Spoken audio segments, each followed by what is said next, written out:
Hello students, welcome to RTS online classes. I am Aryan Dadiya. आज मैं फिर से प्रेजेंट हूँ क्लास 8 के पार्ट 2 वीडियो को लेकर के।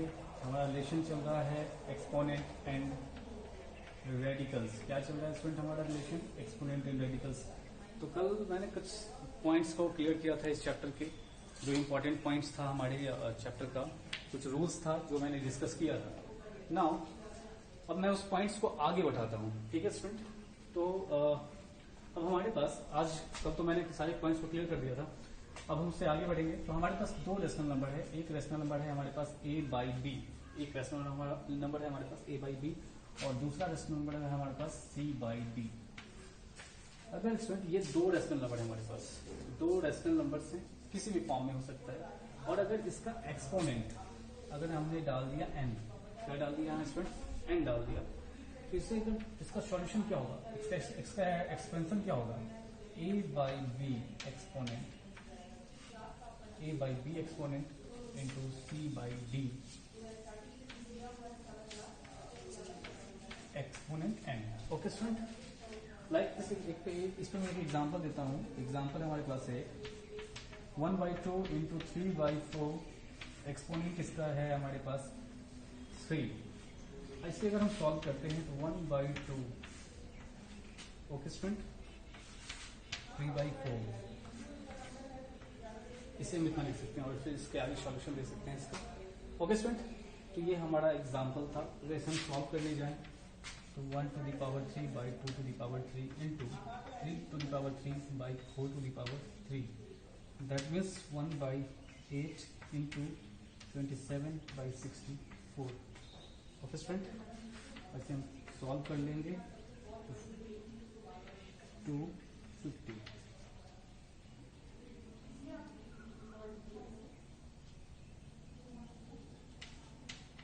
ओके स्टूडेंट, अब क्लियर है हमारा स्टूडेंट? ये हमारा कुछ छोटा छोटा रूल्स था, इसे हम सॉल्व करते हैं। इससे रिलेटेड जो भी क्वेश्चंस होगा, काफी आसान सा चैप्टर है ये चैप्टर, जो हम लोग क्लास 7 में पढ़ा था, उसी से रिलेटेड कुछ टॉपिक्स हैं। तो स्टूडेंट आई होप आप लोगों को ये क्लियर हो गया होगा। अब स्टूडेंट और भी कुछ पॉइंट्स हैं हमारे पास, देखते हैं हम लोग आगे।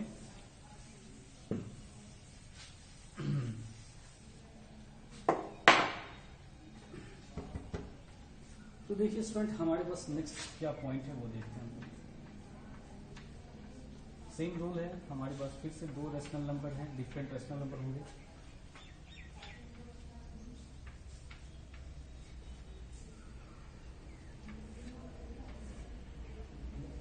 उसका एक्सपोनेंट हमारे पास n है। तो फिर अगर हम इसे सॉल्व करना चाहें तो क्या लिखेंगे स्टूडेंट?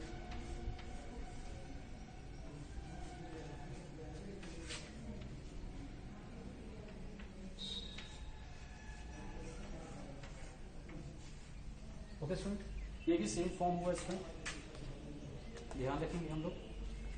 अब देखिए स्टूडेंट, इससे रिलेटेड मैं एक एग्जांपल बताता हूँ आप लोगों को, ध्यान देंगे। तो यहाँ पर हमारे पास एक एग्जांपल के तौर पे एक हमारा रेशनल नंबर है 1/2, और दूसरा रेशनल नंबर हम लोगों ने ले लिया 3/4, और हमारा ये यहाँ ऑपरेशन किस चीज का है? डिवीजन का है। एक्सपोनेंट हम कुछ भी ले लेते हैं, मान लिया हम लोगों ने, हमारे पास एक्सपोनेंट जो है वो 2 ही ले लिया हम लोगों ने। ओके स्टूडेंट, तो देखिए इसे हम क्या लिख सकते हैं? 1/2, तो ये एक्सपोनेंट कितना हो जाएगा? 2 डिवाइड बाई 3/4, एक्सपोनेंट कितना होगा स्टूडेंट? 2। जब हम इसे सॉल्व करने जाते हैं स्टूडेंट, तो यहाँ देखिएगा इसे क्या लिख सकते हैं हम स्टूडेंट?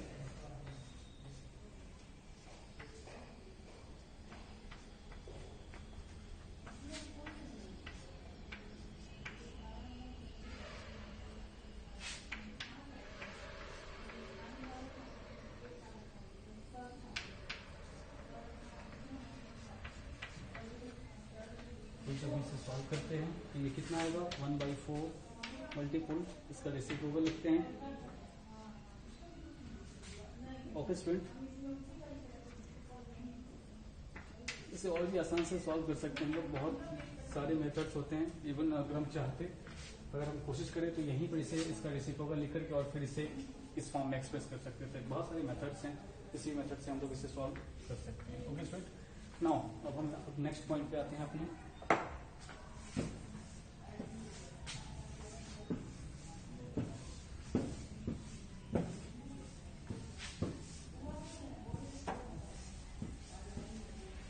तो स्टूडेंट हमारे पास फिर से एक नया रेशनल नंबर हम लोग ले रहे हैं। हमारे पास फिर एक रेशनल नंबर है जो है a/b,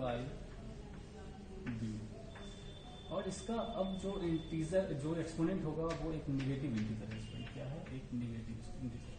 तो जैसा कि हम लोगों ने लास्ट क्लास में पढ़ा था, इसमें रूल्स में कोई चेंजिंग नहीं है। हमारे पास एक इंटीजर था और उसका एक्सपोनेंट एक इंटीजर ही था। क्या था? एक इंटीजर ही उसका एक एक्सपोनेंट था, नेगेटिव इंटीजर। तब इसे हम कैसे सॉल्व करते थे कि इस ए का रेसिप्रोकल 1/a और देन इसका एक्सपोनेंट क्या हो गया? पॉजिटिव। जस्ट यहाँ पर भी हमें यही काम करना है। तो जब यहाँ एक रेशनल नंबर है और उसका एक्सपोनेंट क्या जा रहा है, वो एक नेगेटिव रेशनल नंबर है, सॉरी नेगेटिव इंटीजर है यहाँ पर, ये हमारा जो एक्सपोनेंट है।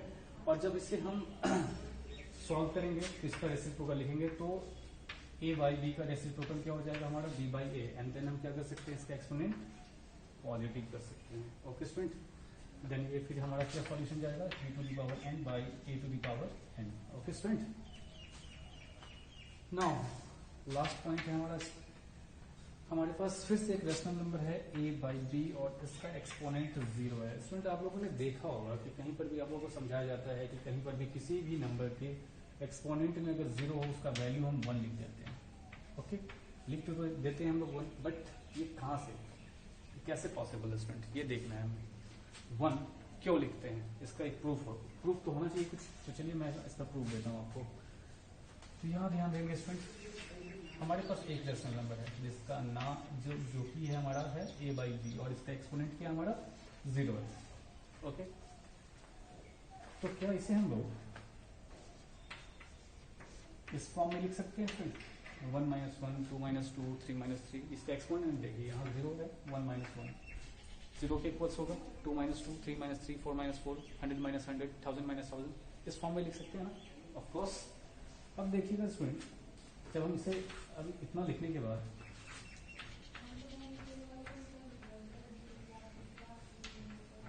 अब स्टूडेंट यहाँ जरा ध्यान दीजिएगा, क्या इस स्टेप को हम ऐसा लिख सकते हैं? ये कहाँ से लिखा हम लोगों ने? जब बेसिस सेम होता है, जब बेसिस सेम होता है और डिवीजन होता है फंक्शन, तो एक्सपोनेंट्स क्या हो जाता है? माइनस हो जाता है। तो उसी को मैंने इस फॉर्म में लिख दिया यहाँ पे।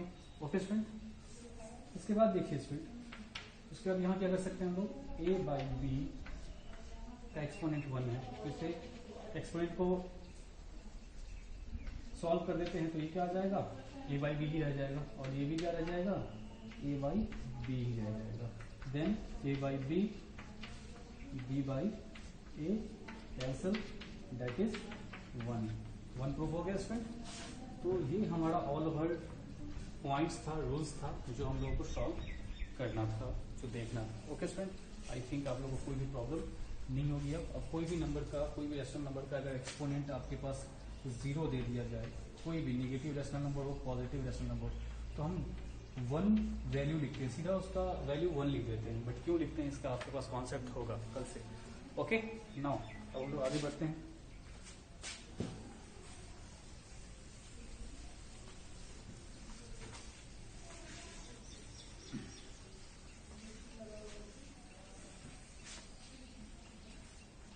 तो स्टूडेंट्स ये तो हो गई एक्सपोनेंट की बात। अब हम लोग रेडिकल्स पे आते हैं।